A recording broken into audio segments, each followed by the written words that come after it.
It turns on the little sign. Got my signal. Thank you all for coming out on this rainy night. My name is Serena. I'm the current president of the Concord Wildlife Alliance. We do programs like this every single month from September to May. And then we usually do an outing every month, if not every month, every other month. So thank you for coming tonight. We have an outing actually coming up on Saturday. We're doing a mushroom hike out at Frank Lisk Park. If you need more details about that or you want to sign up for that, all the information is on our Facebook and on our website. So feel free to do that. There's some spots left. And we have a lot of good stuff coming up in May. The first weekend in May will be our Adopt a Stream. And our May program will be about the Butterfly Highway. So stay updated with us through our email, through our Facebook. And thanks again. Our speaker tonight is Kate from Lucky Leaf Farms. And I'll let her introduce herself. Thank you. Yes, thank you. All right, bear with me. Is this working? Can you hear it at all? I don't think it's working. I'm going to be too close to that one. So mics are new for me, so bear with me on the mic thing. It's usually a smaller group. We're in like a classroom. This church environment has me a little bit intimidated. With Lucky Leaf Gardens, I also have Mary here. She's my new partner. And so she's watching a presentation unfold for the first time as well. We have a very small operation here in Concord, 5 acres and a little greenhouse, and we grow microgreens. Show of hands, how many have had microgreens? How many have heard of microgreens? Almost all of you.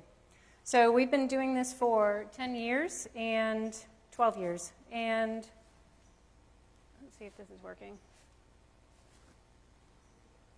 And there we go. We've been doing it for 12 years, and when we first started doing these presentations, maybe one person would raise their hand that they've heard of microgreens, but nobody tried them or knew where to get them or anything like that.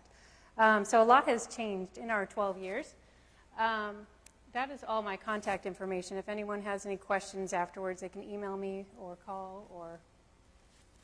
Don't think this is working.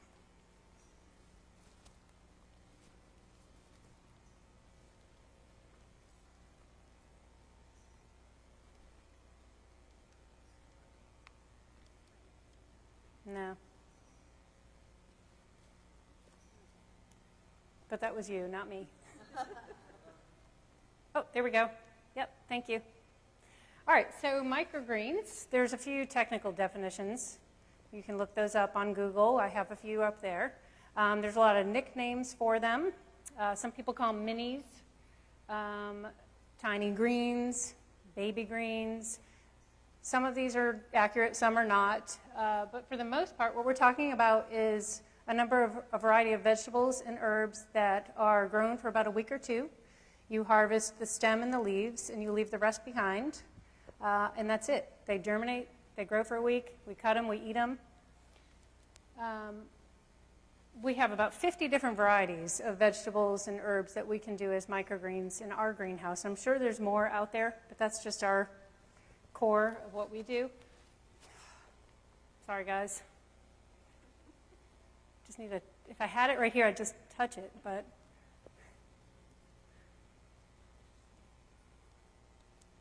Here we go. But the biggest difference is microgreens and sprouts. That's one that I don't let slide as far as people confusing the product name with something else. Sprouts are entirely different than microgreens. Sprouts you grow in water. You grow in a dark environment, like a jar in a closet.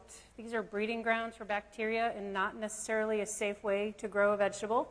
I'm not saying they're all bad, but you've got to be really, really careful with sprouts. Also with sprouts, you eat the entire plant, the root, the stem, the leaves, the seeds, the whole thing. With microgreens, again, we're not eating anything below the dirt. We're eating only the plant product above the dirt. Excuse me, guys. I've got allergies right now, so I've got the red eyes, the froggy throat. My apologies. And the clicker, that doesn't work. There we go. Oh. So they're a functional food. A functional food is basically a food that has more than just something that keeps you satisfied, something that you can eat because you're hungry, but actually can provide a medicinal purpose. So microgreens in general have what's called, let me think, do I have the word up there? Maybe I don't have the word up there. I do, but I'm not going to try and pronounce it right now. But they're cancer-fighting agents. We actually participated in a study with Johns Hopkins University. It was the broccoli study that they have redone and redone over and over again and always come up with the same result, that microgreens can actually cure cancer. I'll say that because I'm proud of that. I think that's super cool. We had a Cabarrus County School science fair participant. Oh, no, it wasn't Cabarrus. It was Gaston County, Gaston City School science fair participant a couple years back. And she called and said, can you give me some of your broccoli microgreens because I have a science project and I need them for it. And I thought, well, that's really cool. Sure, come on down. And we got her some microgreens. She put it in a centrifuge and separated the microgreen from the fiber or separated the nutrient from the fiber and the product of the microgreen and paired that in a petri dish with E. coli, and the E. coli disappeared. So it can be done. It can cure. Who knows? We should do some microgreen COVID studies. I don't know. So it fights cancer, it fights diseases, it prevents cancer, prevents diseases. I have numerous case studies where people have come to me after they've been sick and said, my doctor said I should try this, let's do it. And they get on a regimen of eating raw vegetables, including microgreens, a heavy dose of microgreens on a regular basis, and they eat it every single week for a year, and their cancer starts going away, and then eventually their cancer's gone, and then they just keep on a maintenance diet of eating broccoli microgreens. We were just talking to my chiropractor in town. His wife just went through this last year. It's just not just microgreens. There's a whole lifestyle change that goes along with it, I'm sure. And it's probably not every cancer, but it's nice to know that we don't always have to rely on big pharma. We can maybe look at some of the things we're eating. Oh, there we go. Did I skip one? No, I think I got it. All right. So the best part about microgreens is that they are so easy to grow. And early on, we were doing these presentations because nobody knew what microgreens were, how to grow them, or anything. You can go to YouTube right now and see video after video of how to grow microgreens. We had a lot of trade secrets, but they're all out there now. You can grow them in, I was thinking I had some pictures up here. No, we'll try it this way. You can grow them with a little bit of soil, a little bit of seed, a little shallow tray. Some examples, ice cream containers, old used pots from the garden, you name it, just small containers. You're just looking for a little bit of dirt and a little bit of seed in about a week of time, some sunlight, some water. We use soil. You can do it without soil. Ours is a nice sterile potting mix. You can use compost from your garden. You can use the coir mats, the coconut husk mats. You can use the baby blankets, they're called. It's like polyfill. I prefer soil for a few reasons. Primarily because it gives it a better shelf life, and we sell to a lot of restaurants and chefs, and that's what they want. On the consumer side, nutrition comes from soil. If you're growing it in a polyfill mat, you're not getting anything else from growing. It's just the plant, and that's it. If you're growing in a nice, nutritious, rich soil, you're getting the nutrients from the dirt as well. Dirt's good for us. Don't drink it, but it's good for us. Everybody should have a little dirt in their diet. There we go. I think she's doing it for. Are you doing it for me now? Is that what's? So the other important thing with microgreens is you want to use fresh seed and untreated seed. So a lot of times when you go to Lowe's or Home Depot, pick up a little packet of seeds, make sure it says untreated, and this goes for all your gardening. Make sure it says untreated. If it's treated, sometimes, I mean, this is my preference. They're oftentimes treated with things that we can't ever get rid of, chemicals, things that we don't really want to ingest, so why would we want to grow a seed from that? But we try to stick with non-GMO, organic seeds whenever possible. And that's pretty much, when we're growing them, we're seeding it so heavy, so thick that the seed is a big part of it. So make sure they're just clean seeds. Here's a few sources. These are all Well, not all. A couple of these are local. We can also provide seeds as well at Lucky Leaf. Johnny's, that red circle logo there in the middle, that's Johnny's Seeds. Anybody here do gardening? I'm sure a lot of you do some gardening, yeah? So Johnny's Seeds has a lot of really unique varieties that you can get, and they do shipping and all that, so that's a good place to start. Wyatt Quarles is a local supplier here in North Carolina. You can get seeds from Bradford's Nursery in Concord. They'll help you out. But when we buy seed, we buy 25 pounds at a time of one variety, or 50 pounds of another variety. So we try to go to the bigger suppliers. I didn't list too many of those, but these are good for small batches. So here's some more varieties of ways we can grow it in the different sizes of containers, carry-out boxes. I've seen people take I don't recommend styrofoam, but if you have a styrofoam carry-out box, you can use the bottom tray poke some holes in the bottom, put some soil in. It's really easy. We are going to grow a little tray here so you can take a look at it.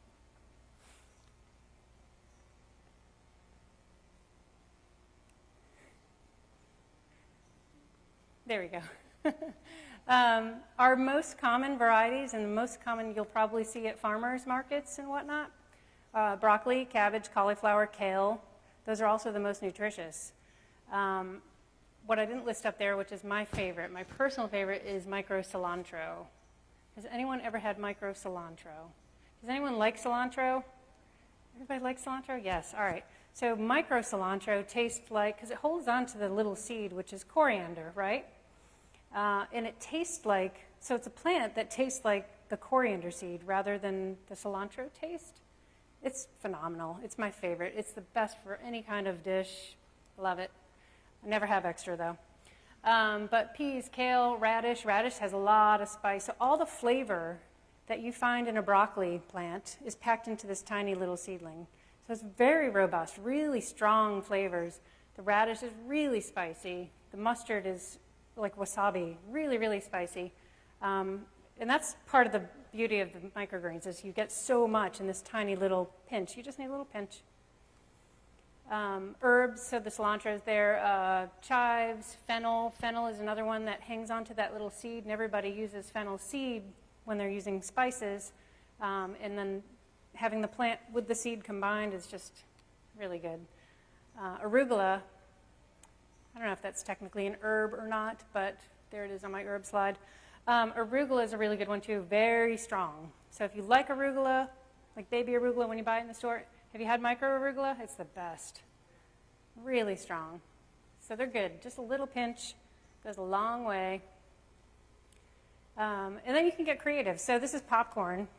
And Mary just came on board, so she's kind of new to some of our things going on. But popcorn was one that we would keep a very big secret. So anyone that came to visit the greenhouse would keep this one under wraps because nobody could figure out how to make it yellow. And it is yellow, just like that picture. It grows in the dark. So we still grow it in soil, but we have it covered so it doesn't get direct sunlight. And you can do that with pea shoots and sunflower shoots and grow them yellow. It's basically a lack of chlorophyll from the sun. It makes it tender and super, super sweet, like stevia, like a weird fake sweetness flavor. And it's all the sugar for the entire corn plant is packed into this tiny little shoot. So it's an interesting one. Chefs will take those and put, one or two on a plate, and that's all they do with it.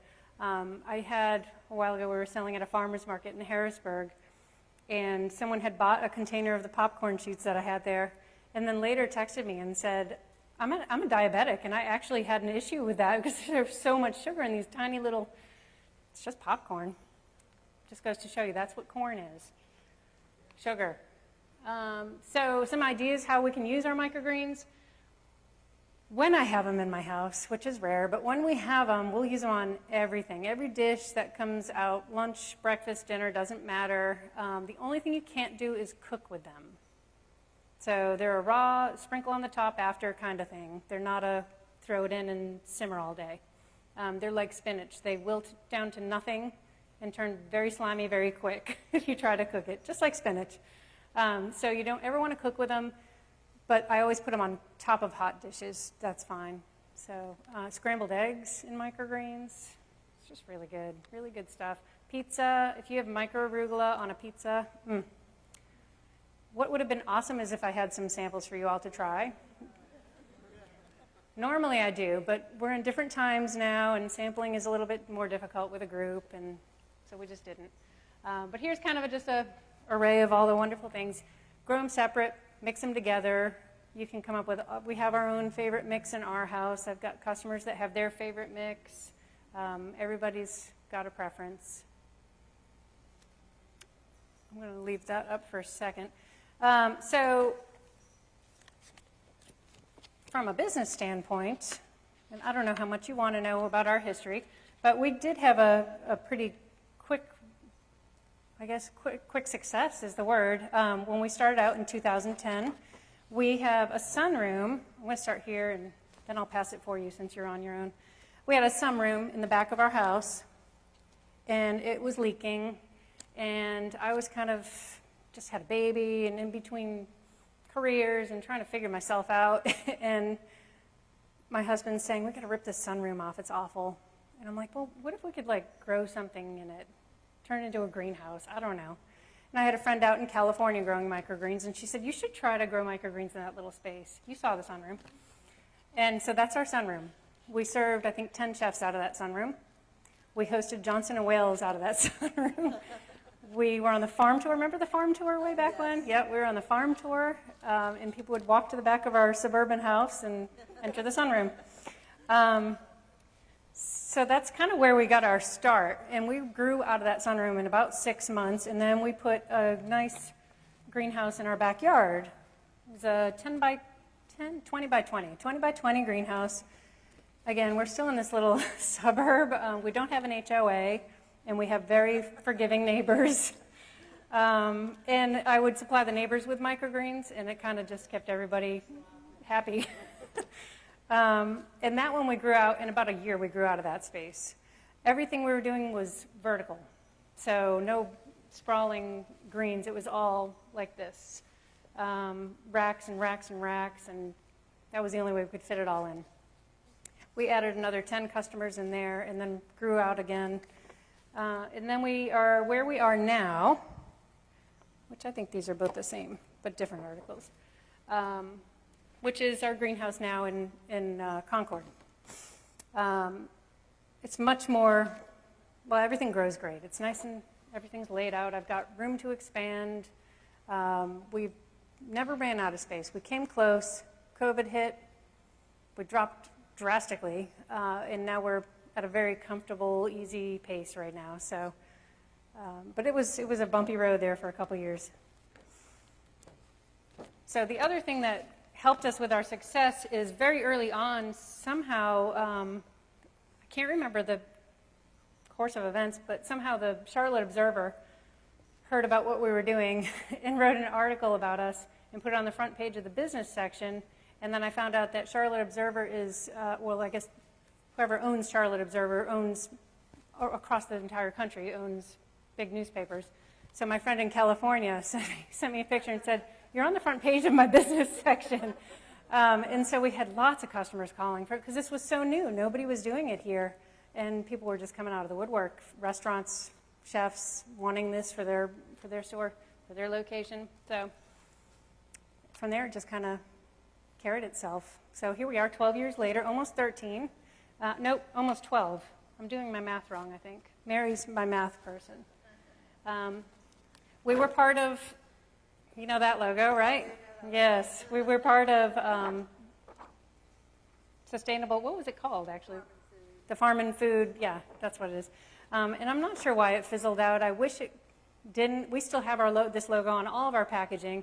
And basically, this was a grassroots, local Cabarrus County, buy local, support local farmers kind of program. I think we were an early adopter of it. We put it on all of our packaging. It's still on all of our packaging. We're still a big supporter of it. I just don't think there's a coalition that's... There's 3 of us. Yeah. We're soldiering on. I know. Someone's got to. What else can I tell you? Does anyone have questions about microgreens or about our business or anything? Yes. Yeah, so the thing with selling in stores, we have accounts with Whole Foods, Harris Teeter, Lowe's Foods, Earth Fare. and that's it. The thing with selling in stores is that unless I'm there selling it, it just sits on the shelf because you are the only one in 50 people that walk in that knows what a microgreen is. So, and it's not their job to sell it, it's their job to stock it. So unless I'm doing demos, if I can do a demo, I'll sell out every single time, but I can't do that every day. So we pull a lot of our accounts. We pulled a lot. Every now and again, they'll spark back up, and you'll see us in Earth Fare or Whole Foods or Harris Teeter, and then it'll fizzle out again in a few months. It's a tough one for retail. There are a few producers out of Virginia, Shenandoah Greens. I've seen them at Harris Teeter. They're on an end cap. They're not even refrigerated. So it's like the store doesn't even know how to handle them either. They have to be refrigerated. So it's a tough sell. But otherwise, you can go to any farmer's market.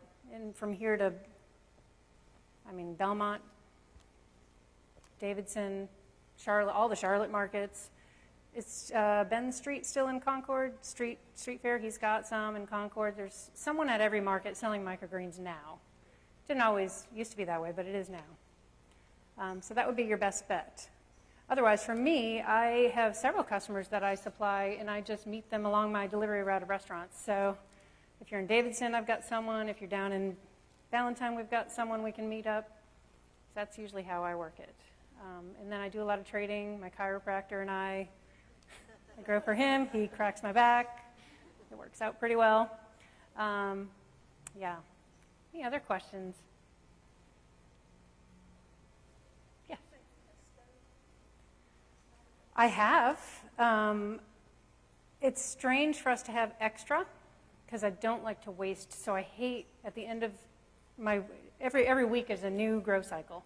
So at the end of my week, if I haven't harvested and sold it, it's going to get either eaten or thrown away. So if I ever have extra basil, which is so rare, but I have had extra basil, and we've made pesto, and it's really, really pungent, really strong. Like, I almost want to cut it with more oil than you should or something because it's so strong. But I've done a kale pesto as well that way. And we freeze it. For basil in particular, we'll juice it up and then freeze it in ice cubes. We've done that with the wheatgrass. We were just talking about wheatgrass. I was just telling a story to Mary. There's a Hippocrates Institute in Florida. Has anyone ever heard of this? Have you heard of this? Wow. This, from what I understand, is a holistic retreat facility where your doctors have told you you're at the end of the road, there's nothing more they can do, and then so you seek alternative ways to get through whatever it is you're getting through. And Hippocrates Institute in Florida is one of those places where they put you on a 30-day regimen of all raw, all veg diet, 100% vegan, clean, and you detoxify for 30 days. And then they release you to come back, and they have a list of providers for every state that you're going back to. So the folks that come back to North Carolina, we're on that list. Somehow we got on this list of providers. So we randomly get calls from people saying, we just got back from Hippocrates, and they said we should call you for microgreens. And so we did a lot of that. So some of those folks would buy pounds and pounds. And this stuff is $48 a pound. And they would buy pounds and pounds on a weekly regimen. So it doesn't seem sustainable to me, but yet they're alive. So I guess it was worth it. And they will juice it up and put it in every smoothie every day.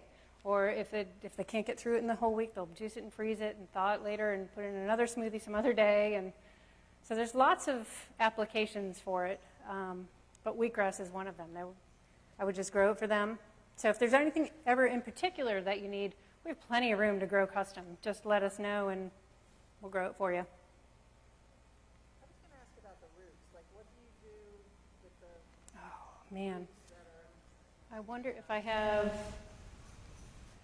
I might have a picture that comes across here. Our charitable donations, I guess is the word, our outreach is Cabarrus County Schools and their garden clubs. So we don't reuse the trays of soil in the greenhouse because they'll get flies, they'll get fungus, they'll get bacteria, they're gross, and it's time to go. So we dump those in a big pile, our big compost bin.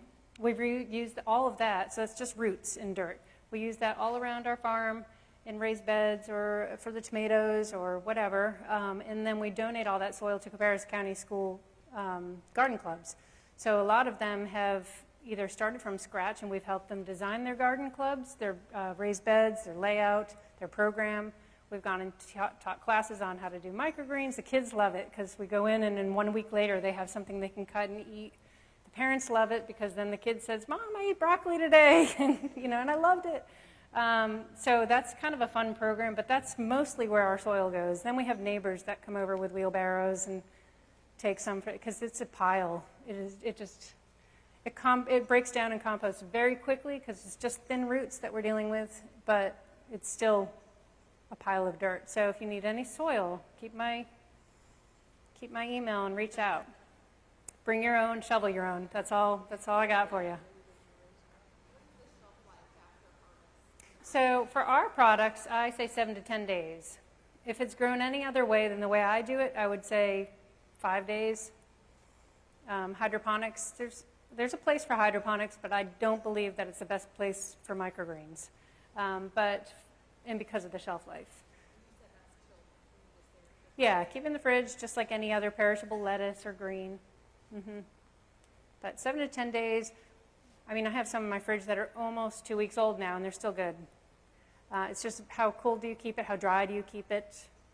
Once you start taking it in and out of the fridge over and over again, it'll start. So some of the chefs, they'll have a little shorter if they leave it on their cook line and it's getting warm all day long. They're not supposed to do that. But if they did that, then it's not going to have a 7 to 10 day. But for the most part, 7 to 10. Yeah. Do you use it mainly as a garnish, or do you serve it? So these pictures that are scrolling now that you're seeing, no, you just have one. The picture's down here. I lost my clicker. Oh, here we go. See if I can get some other pictures. The chefs use them as a garnish. I got no other pictures. They will take a pinch and it depends on the chef. Some chefs will just want some big pile of green awesome on their plate and that's it. Other chefs will pick and choose the variety that they're looking for based on the dish that they're serving. So he specifically wants micro basil because it's going to complement whatever it is he's cooking, or she wants fennel because that goes perfect with her apple whatever dish. It just depends on the chef. I love the ones that choose it as a functional ingredient rather than just a garnish because it makes my job more fun. We grow more varieties. It's exciting. And then everybody gets that flavor pop. Otherwise, it's just a pile, put it on the plate, and that's it. For instance, in a soup or something? Yeah, float it right on top. Yep. Not to cook the soup, but when you're serving the soup. When you serve it? Yeah. Yep. So, yeah, these are some from Bistro Liban. Just beets. He chose beets on the right, and then I can't remember what those other two are. There we go. Yeah, it really just depends on the application and who's using it, on how they would use it. But I put it in sandwiches. I put it in my omelet. I have one chef that puts it on ice cream, because we have sweet varieties as well. We grow lemon balm, we grow mint, and they'll just take a little pinch of mint and put it right on top of whatever. 300 East. Who eats at 300 East or has ever heard of 300 East? If you're ever in Charlotte, you got to eat at 300 East. She's an amazing restaurant owner, pastry chef, and the desserts are to die for, and they're so crafted and just. She'll use microgreens on almost every dessert. All right, so I need an extra hand. Mary. So I have a tray, and we're just going to grow a quick tray of microgreens. It's going to be so simple, you guys are going to be blown away. We're going to move all that. There we go. We have a tray with holes in the bottom. Holes in the bottom. You can get this type of tray at Bradford's Nursery in Concord. They sell these. Typically, we grow in the 10 by 20, which is double this size in length, and also at Bradford's Nursery. And we're going to just open that up. Mary just learned how to level the soil, so she's a pro now. Yeah. Kate is much better, though. And we're dumping it in. It's a natural. This is just, yep, peat moss, vermiculite, yep. Just a starter mix, any kind of seed starter mix. But again, in your applications, you can use any kind of soil you have. It'll work. For me, since we're growing in a controlled environment in the greenhouse and for food safety purposes, we use a sterile, clean blend of peat moss vermiculite. So that's it. We've just got a little bit of soil. Bradford's Nursery. Yep. This is broccoli seed. And we're just going to sprinkle it right on top. And somewhere I have a water bottle too, yes. And so this will be, we're going to spritz it now. And I forgot a paper towel. I'm sure we can find something. I want to keep it covered. I want it to grow in the dark for a couple days just to germinate. And then I'm going to remove that paper towel and then water it every day regularly. We don't want the water pouring out the bottom, but we want it to stay wet. We don't want it to dry out. So that's the plan here. That looks perfect. You're a pro. So now you're going to spritz. Okay. I don't know if these will do, but maybe. Yeah. So what I'm going to do, she's going to make sure it's nice and evenly spritzed. After that, and at this stage you want to get it good and wet because you want those little seeds to not be messed with for another 2 days. So we just want to make sure it stays wet for a couple days. Is that working? Yeah, it's just loud. Oh, sorry. Sound. These are the best water bottles. If you ever need a good water bottle, because I go through them a lot, these are from Lowe's. You get a 3-pack. They're kind of expensive. Zepp brand, is it Zepp? Zepp. Yeah, so good. Anywho, then I'm going to wet these and I'm going to put them over the top. And this is just, again, to keep the seeds in the dark. Let them pretend that they're growing in the ground like a normal seed would grow. That looks pretty good, yeah. And then we're just going to do that and then wet that as well. Sorry. There we go. And then I'm going to, there we go, move on with that. We skipped ahead here.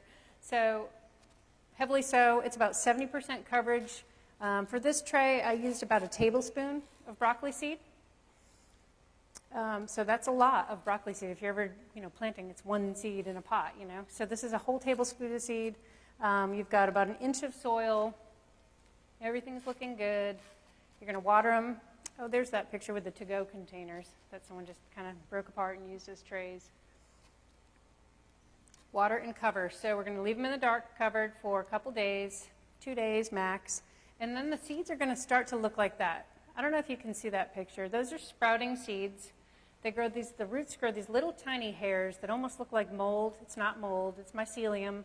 They are the natural process of a seed sprouting and starting to grow roots. They're like hair roots, or what is it called? There's a term for them. But they look like little tiny hairs.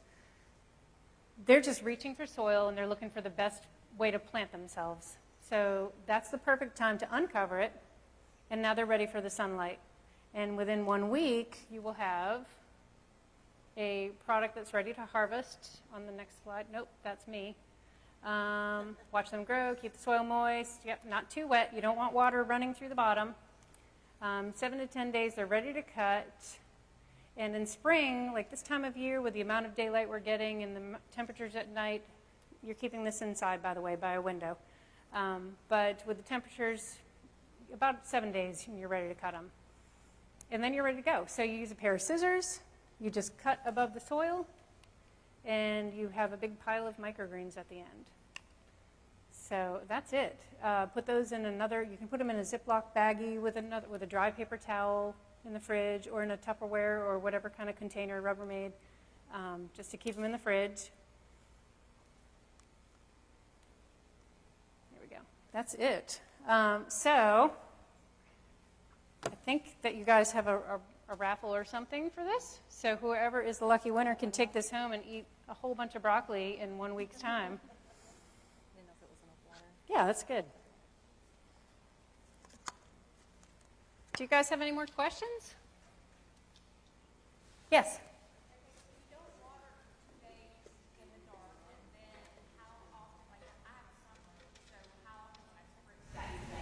You just want to keep the soil moist.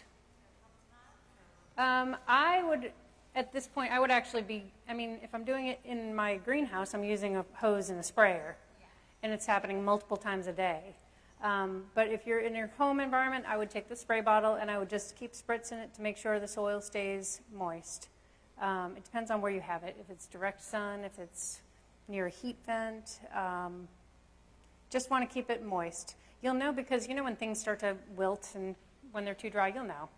And that's okay. If it gets too dry, it'll start to wilt like any other plant. You just make sure it gets a good watering. Everybody get a ticket when they come in? Yep. Okay. Go ahead and. Oh boy, pressure's on. I know, the pressure's on big time. And I'm at this age, so hold on. I think that's an 8, 7, 8, 9, 5, 8, 4. Yay! There you go. Excellent.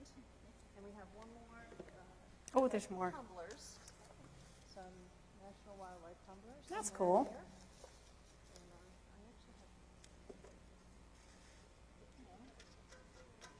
And, I actually have. I'm not very good at mixing them. Everybody tells me that.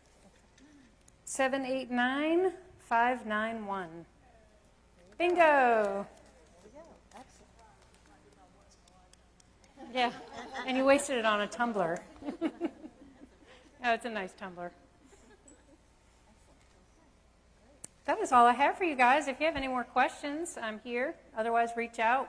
You've got my email address. Well, thank you so much for coming. Well, We have thank you. just a small thank you. That was nice. Local, Thanks. so